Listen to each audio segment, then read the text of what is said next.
A warm welcome to today's talk, Saturday the 5th of November. Now today we're going to be hearing directly from committees of the European Parliament and the UK Parliament, where official questions are being asked, at least in the United Kingdom Parliament. Just before we go on to look at those parliaments, let's look at the excess deaths in the United Kingdom, which remain high.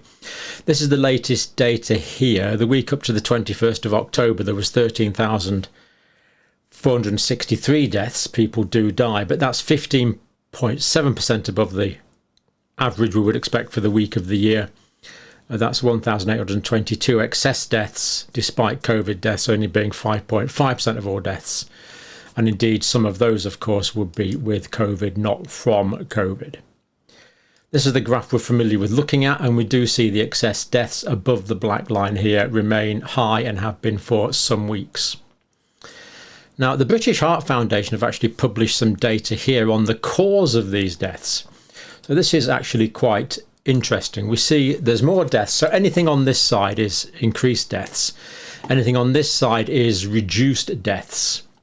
So what we're seeing here is more deaths from ischemic heart disease, cerebrovascular disease, other circulatory diseases, and heart failure. So these are all heart-related deaths. We're seeing slightly fewer deaths from cancer, slightly fewer deaths from acute respiratory infection and chronic lower respiratory disease. Now, of course, in times of COVID, this is not what we would expect, but we're seeing less deaths from acute respiratory infections, and we're seeing less deaths from what we used to call COPD, chronic obstructive pulmonary disease, now called a chronic lower respiratory disease, but it's the same thing basically, and the acute exacerbations that occur as a result of that. So they're down. Deaths from dementia are actually down as well. Now, to be fair, in dementia, people get that when they're older, usually, not always, but usually.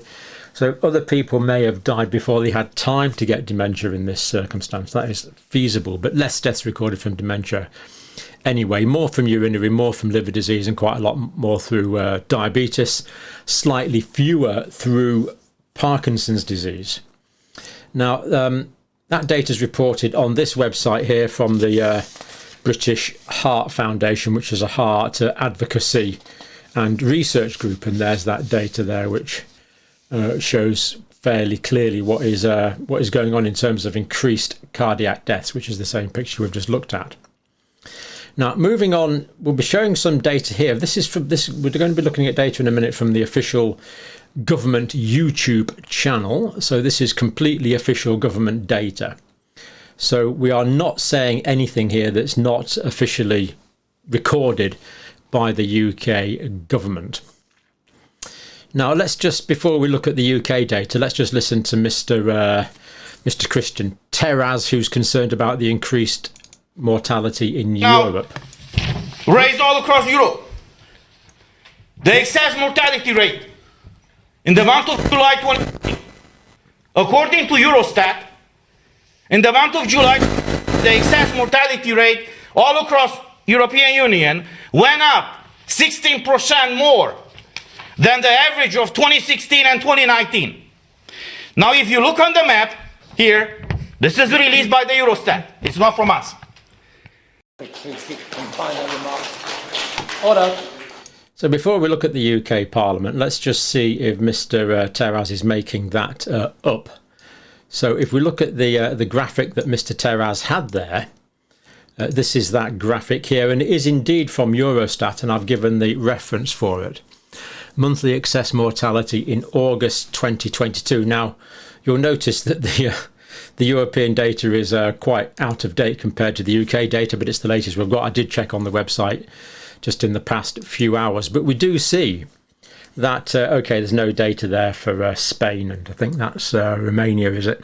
Anyway, there's no data there.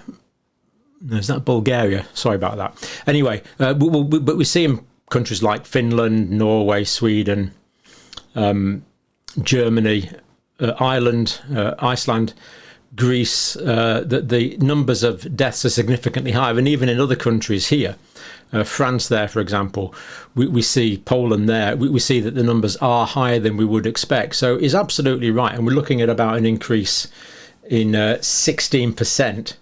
So we're actually seeing that this is not just a UK phenomena, this is kind of everywhere. Now, I want to give this next few minutes over to Mr. Andrew Bridgen, a member of the UK Parliament. And I think he speaks for himself. Now, we absolutely have to stress, this is from the official UK Parliament website. And of course, the views are Mr. Bridgen's, but let's listen to him now. So over to Mr. Bridgen. It only lasts about 5 or 6 minutes. Do bear with it, well worth listening to. Could I ask Mr. Bridgen and Mrs. Elphick to confine their remarks to 6 minutes, please? Mr. Bridgen. Thank you, Sir Roger. It's a pleasure to serve on your chairmanship. I'll try and curtail my remarks to 6 minutes. However, this is a hugely important debate, overdue, and what we do know is that those people who've questioned the efficacy or safety of the vaccines have generally been cut down, cancelled, and that's why this is so important. I don't claim to be any sort of expert, but my degree a long time ago was in genetics, behaviour and biochemistry, and science works by challenge, and what we do know is that the science behind these vaccines has not been allowed to challenge. A study in the Journal of American Medical Associations published included 7,806 children aged 5 or younger who were followed for an average of 91.4 days after their first Pfizer vaccination. The study shows that 1 in 500 children under 5 years of age who received a Pfizer mRNA messenger ribonucleic acid COVID vaccine were hospitalised with a vaccine injury, and 1 in 200 had symptoms ongoing for weeks or months afterwards. This is what the study has found. Would the Minister, in response, outline what the government's current policy on vaccination and boosters is, and also outline what our current policy for the vaccination of children is? So 0.5% of the children, so 40 out of the 7,806, had symptoms that were still ongoing, so that it was of unknown significance at the end of the trial. That was a 2 to 4 month follow-up period. So 0.5% of the children had an adverse effect that lasted for weeks or months. 2 cases, the symptoms were confirmed to have lasted longer than 90 days. Given this evidence, perhaps the Minister can explain to us why we're vaccinating healthy children who are at minimal risk from COVID. And surely this is in breach of the Hippocratic Oath, to do no harm.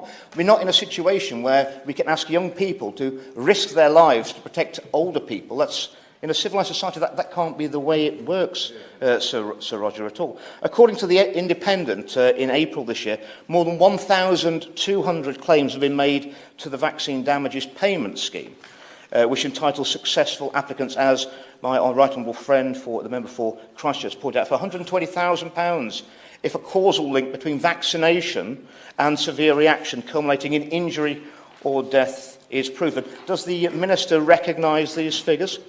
Sarah Moore, a lawyer who represents 95 families seeking claims, said her clients felt silenced and ignored, adding that they cannot speak about vaccine harm or linked injuries without being accused of being anti-vax. What's the Minister's view on victims being labelled as anti-vaxxers?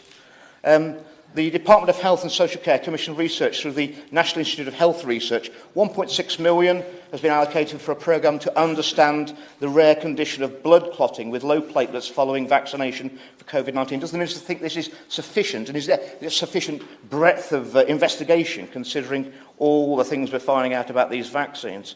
Where's the cost-benefit analysis by age group for the vaccines, given the risks that they carry?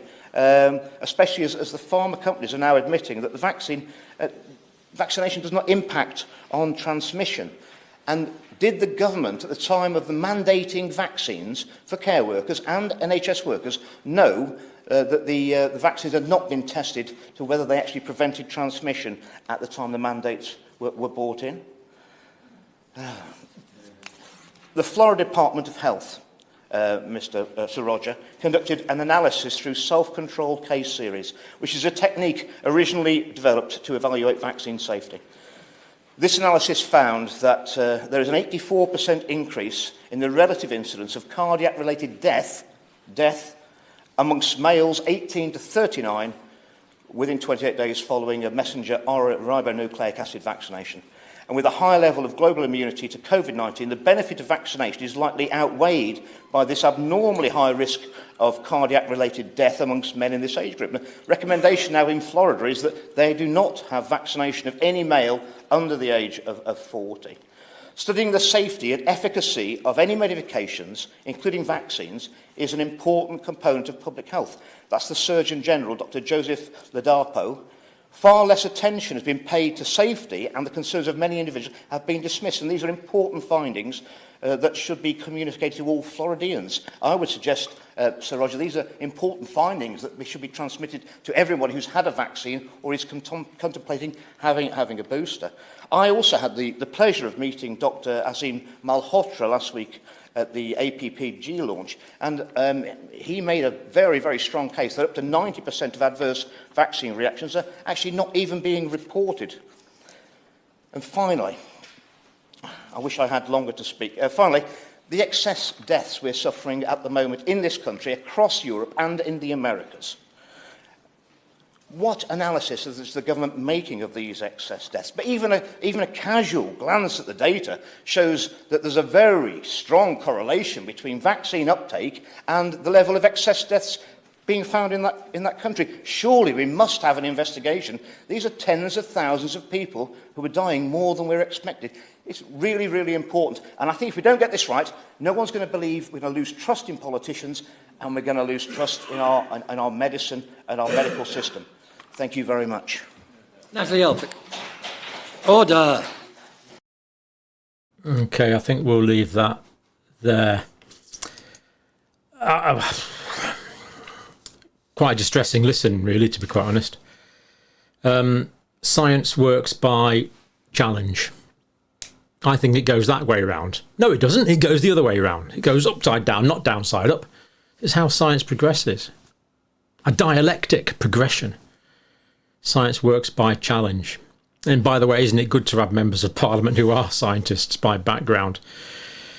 Also there, a bit of politics really. Who knew what when? Now, of course, we're not saying that correlation means causality. We're not saying that. In fact, on this channel, we're not saying anything at all about adverse effects of vaccination. We're saying nothing about that. This is purely the opinion of Mr. Andrew Bridgen, Member of Parliament and scientist by background. But what a point there about loss of trust, really. That, you know, I've had tens of thousands of comments on the channel, and the loss of trust is profound. The cynicism from young people is profound. Now, this was on the UK Parliament official site. Now, I stress, this is the UK Parliament official site. So, and this is their YouTube channel, which is up and running. Check it out for yourself. And that was the Eurostat there. So there you go. I make no comment whatsoever. We've merely listened to a member of the European Parliament and a member of the UK Parliament. That is all we're saying. Thank you for watching.